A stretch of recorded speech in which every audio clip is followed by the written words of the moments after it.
जिंदाबाद जिंदाबाद जिंदाबाद मांझी जिंदाबाद जिंदाबाद जिंदाबाद जनता विक्ट्री विक्ट्री सब लोग विक्ट्री।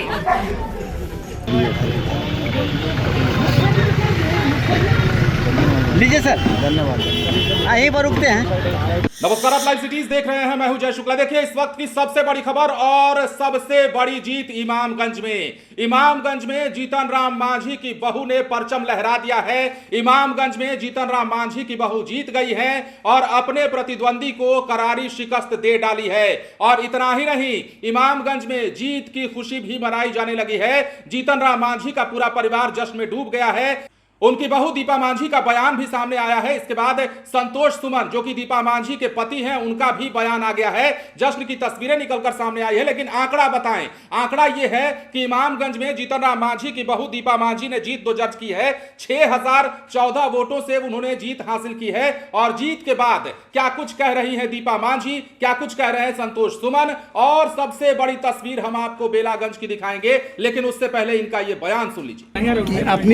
अपनी जीत पर आप क्या कहना चाहेंगे, कैसे ये संभव हो पाया? देखिए अभी रिजल्ट आने में बाकी है, वोटिंग चल ही रहा है, लेकिन हमारी जीत है। और जीत के लिए सबसे पहले हमारी जो इमामगंज की जनता है उनको सबसे पहले बहुत आभार व्यक्त करना चाहते हैं, धन्यवाद देना चाहते हैं। और खासकर एनडीए गठबंधन के जो हमारे कार्यकर्ता हैं, वरिष्ठ नेता हैं, हमारे बिहार के मुख्यमंत्री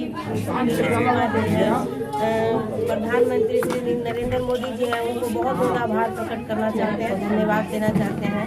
चिराग पासवान जी हैं, उनको धन्यवाद देना चाहते हैं। एनडीए गठबंधन के जितने भी वरिष्ठ नेता हैं, कार्यकर्ता हैं, सभी को मैं धन्यवाद देना चाहती हूँ। आगे 2025 के लिए क्या दावे हैं?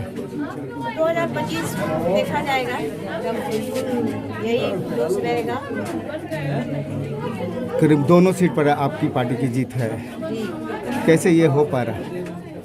देखिए जनता का ये निर्णय है, जनता का विश्वास है और हमारी जीत नहीं है, जनता की जीत है। हम तो यही कहेंगे। आप अपनी क्षेत्र की जनता से क्या कहना चाहेंगे? हम अपनी क्षेत्र की जनता से यही कहेंगे, जिस विश्वास के साथ हमें चुना है और मैं उनके विश्वास पर खरा उतरूंगी। और देखिए यही कहना चाहेंगे कि अगर जीतते हैं लोग तो उनका थोड़ा सा लगता है, हताश होता है मन में, लेकिन ऐसा नहीं है। हमको वोट मिला है, हम जीते हैं, तो हम उसी विश्वास के साथ काम करेंगे। और जीतना हारना तो लगा रहता है और महागठबंधन की हार हुई है, तो थोड़ा सा लगता है कि अगर जनता हमें पूरी तरह से साथ देती तो और हम लोग ये करते, लेकिन कुछ नहीं। हम जो भी है, जैसे भी है, हम पूरी कोशिश करेंगे वहाँ की जनता के लिए, हमेशा उनके साथ रहेंगे और हमेशा उनके साथ रहेंगे। सर, इस अप्रत्याशित जीत पर या ये संभावित जीत पर क्या प्रतिक्रिया आती है, कैसे ये संभव हो पाया? ऐसी संभावना है कि एनडीए चारों सीट जीत रही है पूरे बिहार में। इमामगंज में भी हम लोग लीड बनाए हुए हैं, बढ़त बनाए हुए हैं। हम समझते हैं जीत होगी तो जनता का जीत होगा और एनडीए के तमाम नेताओं को भी हम इस जीत का श्रेय देना चाहते हैं। और ख़ास करके इमामगंज की महान जनता जिन्होंने हर परिस्थितियों से विपरीत हम लोग का एनडीए का समर्थन किया है, एनडीए के विकास को समर्थन किया, माननीय मुख्यमंत्री जी का समर्थन किया, माननीय प्रधानमंत्री जी का समर्थन किया। और हम आशा रखते हैं कि जो बचा हुआ है उसमें हम लोग बढ़त बनाएंगे और हम लोग अच्छी मार्जिन से चुनाव जीतने जा रहे हैं। बेलागंज की स्थिति, बेलागंज में भी हमने कहा ना कि चारों सीट पर हम लोग की बढ़त बनी हुई है और ये दर्शाता है कि एनडीए की लहर है बिहार में। और आने वाला 25 में भी इसी तरह का रिजल्ट होगा, हम 220 के पार करेंगे और बड़ी बहुमत से सरकार। तो इमामगंज में जीत की तस्वीर आपने देखी है और जीत के बाद प्रतिक्रियाएं सुनी है आपने संतोष मांझी और उनकी पत्नी दीपा मांझी की। दीपा मांझी ने जीत दर्ज की है। लेकिन बेलागंज की जो तस्वीर हम आपको दिखाने जा रहे हैं, बेलागंज में सालों साल से बनाया हुआ किला जो है, लालू यादव का कहिए या सुरेंद्र यादव का कहिए, वो ढह चुका है। और बेलागंज में मनोरमा देवी ने जीत दर्ज की है, बड़े मार्जिन से उन्होंने जीत दर्ज किया है और अपने प्रतिद्वंदी सुरेंद्र यादव के बेटे को उन्होंने हराया है, विश्वनाथ यादव को हराया है। अब विश्वनाथ यादव जो तस्वीरों में आपको दिख रहे होंगे, चुनावी नतीजों के लगभग आ जाने के बाद वो सेंटर से बाहर निकले हैं और मतदान जो केंद्र है, जो मतगणना केंद्र है, वहां से निकलते हुए क्या कुछ कह रहे हैं वो भी आप सुनिए। देखिए, चुनाव नेता नहीं लड़ता, कार्यकर्ता लड़ता है। और जो लोग हमारे ना हुए वो उनके क्या होंगे। कुछ वक्त की बात है। पब्लिक का जो मैंडेट है वो स्वीकार है। अच्छा, क्या लगता है कि कहीं कुछ गड़बड़ी, क्या कहना चाहेंगे? जैसे आप कह रहे थे, सुनने में आया था कि जब आप आ रहे थे तो कह रहे थे कि कुछ हो सकता है, मीडिया भाई थोड़ा ध्यान रखिएगा। देखिए, इस बात को समझिए कि सरकार उनकी, और आज की डेट में पब्लिक का जो भी मैंडेट रहा है उसको स्वीकार करना ही समझदारी है। लोकतंत्र की जीत हुई है भाई, पब्लिक है, पब्लिक जिसको चाहेगी उसको राजा बनाएगी। यहाँ कोई रानी के कोख से पैदा होने वाला राजा नहीं होता। कहाँ चूक हो यहाँ गई? ईवीएम से जो होता है वो राजा बनता है। कहाँ हो गई? चूक जो हुई है उस पर अभी हम लोग मंथन करेंगे और जो पाया जाएगा उसकी सुधार करेंगे। एक सवाल विश्वनाथ जी, जिस प्रकार से ये पूरा वोटिंग जो हुआ, जो आज रिजल्ट आया, तो मोहम्मद अमजद जो चुनाव लड़े थे उसका कहीं ना कहीं फर्क पड़ गया क्या मुसलमान वोट? ऐसा कुछ भी नहीं है, ऐसा कुछ भी नहीं है। हार का वो कारण रहा क्या? ये है कि अभी जो दिख रहा है इन सब पे चर्चा हम लोग 2 दिन बाद ही कर पाएंगे। जब तक हम लोग खुद ही उसको बेहतर रिसर्च नहीं कर लें, बारीकियों से समझ नहीं लें, पर बूथ का हम लोग जब तक रिकॉर्ड नहीं उठा लें, तब तक आप इस पर कुछ कह नहीं सकते हैं। ये ज़रूर है कि जो लोग हमारे नहीं हुए वो उनके भी नहीं होंगे, ये तय है। तो लगातार ये आप कह रहे थे कि 34 सालों से जो हमारी पार्टी है विकास करती आ रही है।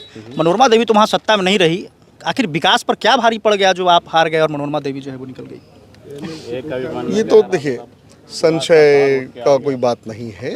हार और जीत हमेशा जीवन में चलता रहता है, और इस बात को समझिए कि लोगों ने अपना क्या सोचा है, नहीं सोचा है, ये अभी समझेंगे। 2 दिन का वक्त है, 2 दिन हम लोग जरा इस पे रिसर्च कर लेंगे, उसके बाद आप लोग। हार की जिम्मेवारी आप खुद लेते हैं?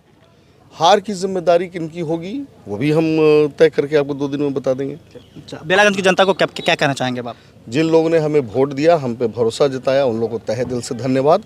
और जिन लोग ने अपना भरोसा उठाया है वो वापस हम पे भरोसा बनाएंगे, यही विश्वास। धोखेबाजी भी हुई है क्या? Part and parcel of life, ये चलता है, रण है। तो जैसा कि आपने सुना, बेलागंज और इमामगंज में एक तरफा मुकाबला हुआ।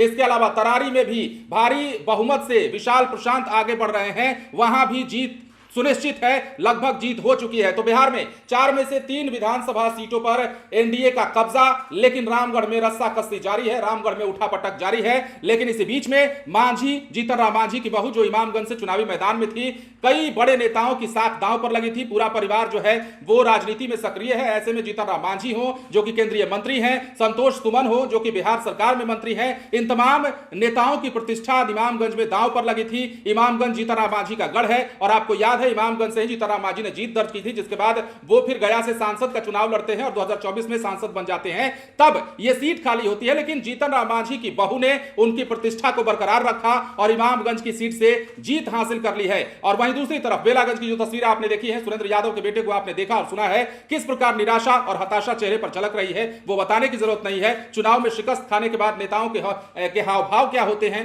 वो आपको बताने की जरूरत नहीं है। तो फिलहाल बिहार में 4 सीटों पर सरगर्मी, और 4 सीटों पर जो उपचुनाव 13 तारीख को हुए थे, जो वोटिंग हुई थी, उसकी गिनती का दिन और निर्णायक दिन, क्योंकि इसलिए यह दिन जो था वो कई नेताओं के लिए इंतजार का दिन था, निर्णय का दिन था। और खास तौर पर बीजेपी के तमाम बड़े बड़े नेता इस वक्त जश्न मना रहे होंगे, जदयू के तमाम बड़े बड़े नेता इस वक्त जश्न मना रहे होंगे, क्योंकि जहां 4 सीटों में से 3 सीटों पर महागठबंधन का कब्जा था, महागठबंधन की सीटें थी इमामगंज को छोड़कर, तो वहीं अब इन 4 सीटों में से 3 सीटों पर जीत दर्ज एनडीए ने कर ली है। अब चौथा जो रामगढ़ का जिक्र बार बार हम कर रहे हैं, वहां क्या होता है, वहां भी अगर अशोक सिंह आगे निकल जाते हैं तो ये तो क्लीन स्वीप हो जाएगा, और एनडीए जो है 1 सीट से बढ़कर सीधे 4 सीट पर पहुंच जाएगी। क्योंकि इमामगंज को छोड़ दीजिए तो रामगढ़, बेलागंज और तरारी में भी अब जो है तस्वीर बदलने लगी है, तस्वीर साफ होने लगी है। बने रहे लाइव सिटीज के साथ, धन्यवाद।